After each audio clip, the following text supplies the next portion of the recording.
Hi guys, let's understand how gestational diabetes is connected to your C-section. This video is going to be very helpful for those who are already mothers and those who are going to be mother in future. पहले आप ये समझो कि gestational diabetes होता क्या है. Gestational diabetes basically is a type of diabetes that happens during the pregnancy. Pregnancy के time पर किसी का ब्लड शुगर लेवल बढ़ जाता है बियॉन्ड अ लिमिट. उस टाइम पर वो जो हाई ब्लड शुगर है वो एक प्लेसेंटा के मीडियम से बेबी की बॉडी के अंदर एंटर करता है. और जब वो ब्लड शुगर बेबी की बॉडी के अंदर एंटर करता है तो जैसे आपकी बॉडी में ब्लड शुगर की वजह से इंसुलिन स्पाइक होता है, मैं इंसुलिन समझाता हूँ क्या होता है, वैसे ही बेबी के बॉडी में भी इंसुलिन हाई हो जाता है. नाउ इंसुलिन क्या होता है? इंसुलिन को आप ऐसा समझो कि ये एक सुपर हार्मोन है जो आपके बॉडी में ब्लड शुगर को रेगुलेट करता है. जब भी आपका ब्लड शुगर ऊपर जाता है, खाना खाने के बाद आपने अगर एक बनाना भी खाया तो आपका ब्लड शुगर ऊपर जाता है, उस टाइम पे वो ब्लड शुगर को रेगुलेट करना और शुगर को पूरी बॉडी में भेजना, ये काम जो है वो आपकी बॉडी में इंसुलिन करता है. नाउ जब एक मदर है उसकी बॉडी में अगर ब्लड शुगर बढ़ जाता है तो वो ब्लड शुगर बेबी के बॉडी में जाता है और इस वजह से बेबी के बॉडी के अंदर भी इंसुलिन और बाकी के ग्रोथ फैक्टर्स जो होते हैं वो ऊपर जाते हैं, जिसकी वजह से fat tissue deposition in a babies body goes up. जब बेबी के बॉडी में फैट टिश्यू का डिपोजिशन बढ़ जाता है, मसल टिश्यू बढ़ जाता है, इस वजह से बेबी का जो साइज है वो एक्स्ट्रा ऑर्डिनरी ग्रो हो जाता है, यूजुअली बिगर देन नॉर्मल. कभी कभी ये 4 किलो, 4.5 किलो, 5 किलो तक भी जा सकता है. ये डिपेंड करता है पर्सन टू पर्सन. बेबी का साइज जब भी ग्रो होता है, एक नेचुरल एग्जिट लेना बेबी के लिए इज इम्पॉसिबल और ऐसे टाइम पर फिर सी सेक्शन की जरूरत पड़ती ही पड़ती है. तो now you think about it in your mind. आपके पहचान में ऐसे कितने लोग हैं जिनको जेस्टेशनल डायबिटीज था और उसके बाद फिर उनको सी सेक्शन करवाना पड़ा? 10 लोगों को जेस्टेशनल डायबिटीज देखा है, उसमें से मिनिमम 6 से 7 लोग तो आपको मिनिमम ऐसे मिलेंगे जिनको जेस्टेशनल डायबिटीज की वजह से सी सेक्शन के लिए जाना पड़ा. अब बात करते हैं सॉल्यूशन पे कि अगर ये प्रॉब्लम हो रही है किसी वजह से एक फीमेल बॉडी के अंदर, और ये काफी प्रेवलेंट है बाय द वे, हम लोग पोस्ट प्रेगनेंसी काउंसलिंग करते हैं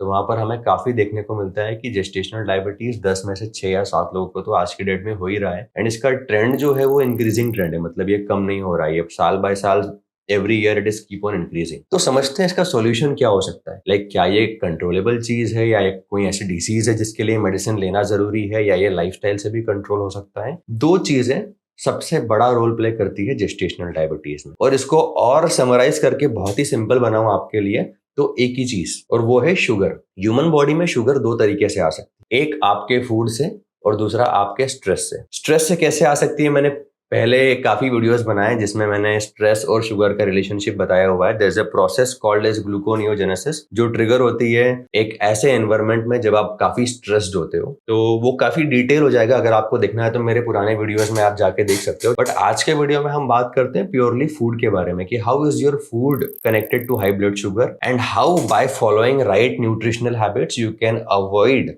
gestational diabetes and hence C-section also happening because of gestational diabetes. तो जब आप right nutrition खाते हो, it is the job of nutritionist to make sure कि आपकी जो blood sugar है वो regulated रहे. अगर आपका blood sugar regulated है तो आपके बेबी का blood sugar भी regulated रहेगा. अगर बेबी का blood sugar भी regulated है तो मोस्ट लाइकली उसका साइज इंक्रीज नहीं होगा और आपके नेचुरल डिलीवरी के चांसेस बढ़ जाएंगे. This is one of the thing that you have to keep into your mind.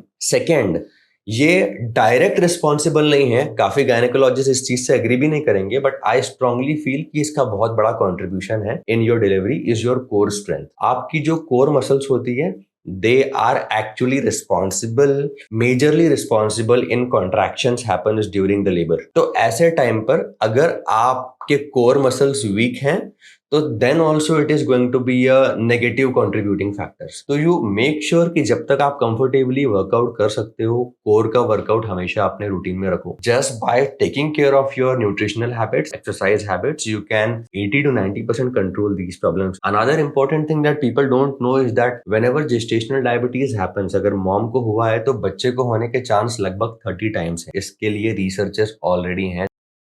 And these issues are very silly. If something like cancer is happening, then of course we understand that we do not have any solution for it. But all these issues are controllable issues and lifestyle issues that can be very well taken in control if you follow your routine properly and eat right. So this is a bare minimum you should do before you planning to conceive, because this is not only about how you feel or how you are going to feel, but I think it is also about the health of future generation. There is another thing about which I wanted to talk about in this video. A lot of time जो mothers होती है उनको ये लगता है कि pregnancy is basically end of their regular life. उसके बाद से उनके लिए फेज 2 शुरू होता है लाइफ का, जो डिफरेंट रहेगा completely as compare to what their phase 1 was before pregnancy. इससे होता क्या है कि अ लॉट ऑफ टाइम उन्हें ये लगता है कि जो वो आज लाइफ जी पा रहे हैं, जो ब्यूटी वो आज एंजॉय कर पा रहे हैं, and I am very mindfully using the word beauty, जो उनका हेल्थ या एनर्जी लेवल वो आज एंजॉय कर पा रहे हैं, हो सकता है शायद वो प्रेगनेंसी के बाद एंजॉय ना कर पाए।